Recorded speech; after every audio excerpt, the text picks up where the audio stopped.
Já estamos de volta e nesse programa a gente está conversando com a reumatologista Rafaela Bicalho sobre as doenças reumáticas. Rafaela, fala-se muito sobre qualidade de alimentação, atividade física e abandonar certos hábitos. Qual que é o prejuízo que o tabagismo pode causar nas doenças reumáticas?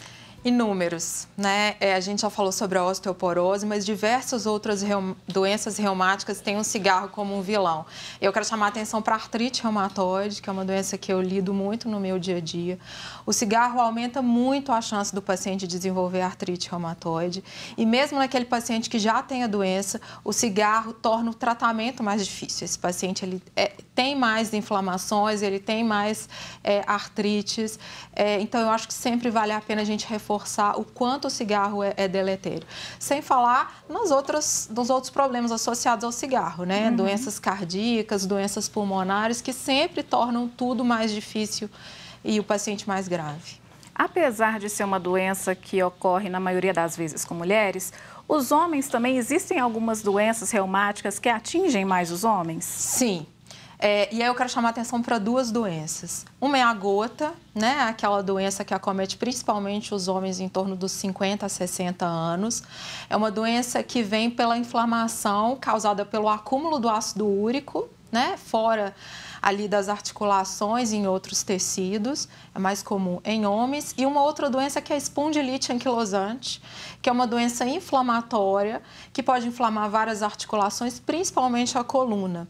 E aí o que a gente vê no dia a dia é que muitas vezes muitos pacientes, muitos homens, mas também mulheres, têm um atraso muito grande do diagnóstico, porque como a dor nas costas é um sintoma muito frequente na população, muitas vezes esses pacientes eles demoram muito a chegar ao reumatologista e ter o seu diagnóstico e iniciar o tratamento. Uhum. E por falar em dor nas costas, o celular é responsável hoje por grande parte das dores, né? Inclusive nessa região do pescoço. Eu não sabia nem que isso podia ser considerado como uma doença reumática. Eu gostaria que você falasse para a gente a respeito disso. Então, você está dizendo sobre a síndrome do pescoço de Testo, né, que foi descrito em 2009.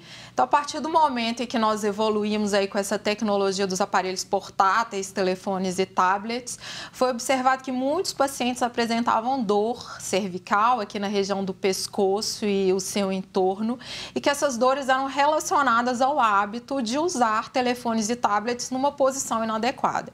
Então, a gente sabe que quanto mais se curva o pescoço e a cabeça para a leitura do telefone nessa posição, maior a pressão que se exerce sobre a região cervical. Então, já tem medidas disso, de que quando a gente faz essa flexão em torno de 60 graus, era como se existisse uma pressão de 27 quilos sobre a cabeça. E isso, cronicamente, pode levar a dores e, se não tratados, pode levar até a incapacidade. Uhum. Eu fico pensando, essa questão dos 27 quilos, por exemplo, o efeito que isso tem, por exemplo, sobre uma mulher, sobre um adolescente, um homem. Claro que isso vai ser diferente, né? Dependendo de tamanho, estrutura corporal dessa pessoa. Então, esses 27 quilos para algumas pessoas, na verdade, pode representar muito mais que isso, né? Muito, é bastante significativo e a gente tem que estar atento a isso. Uhum. E aí, de um modo geral, eu estava querendo perguntar para você sobre a dormência nas mãos. Elas são algum sinal de doenças reumáticas? Sim. Pergunta interessante. A gente recebe com frequência pacientes no consultório relatando esses sintomas de dormências na mão. Isso pode ter várias causas, né? Dificuldade de circulação, alterações de nervos. Uma das causas bastante frequentes que a gente vê é a síndrome do túnel do carpo, que é a compressão de um nervo, que é o nervo mediano, que passa ali dentro do punho.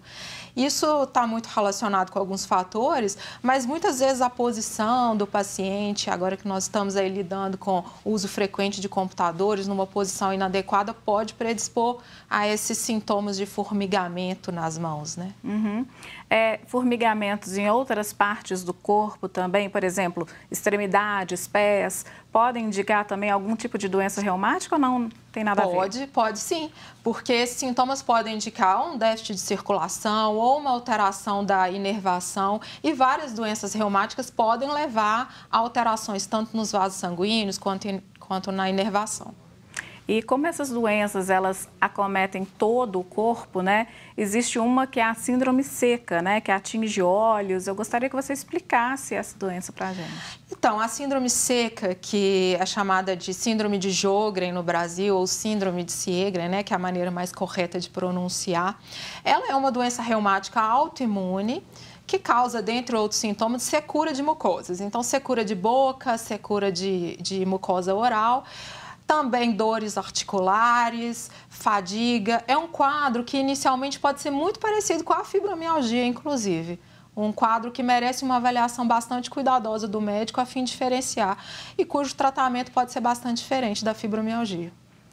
E essas doenças, vocês falam, não tem um tratamento específico para todas. Cada uma tem sua peculiaridade, né? Exato. Né? No momento que a gente entende que reumatismo não é uma doença única, mas mais de 200 tipos, cada uma delas vai ter um tratamento específico. Então, muitas doenças reumáticas são autoimunes, né? Então, aquela situação onde o organismo produz substâncias, anticorpos, que vão atacar suas próprias estruturas. Então, há uma desregulação do sistema imune do paciente, então a gente usa medicações que vão controlar essa alteração, que são as medicações imunossupressoras, mas diversas outras doenças não passam por esse mecanismo. A fibromialgia, a gota, por exemplo, e aí cada uma delas terá um tratamento direcionado. Uhum. Por exemplo, uma doença como a gota, que nós falamos anteriormente, ela precisa de uma medicação contínua ou chega um ponto que o paciente pode parar com a medicação? Ótima pergunta. Muitas vezes a gente usa uma medicação contínua de forma a fazer a manutenção dos níveis de ácido úrico em valores baixos e não predispor o paciente a novas crises de inchaço nas articulações. Mas a gota é uma doença que está muito relacionada àquilo que a gente chama de síndrome metabólica, né?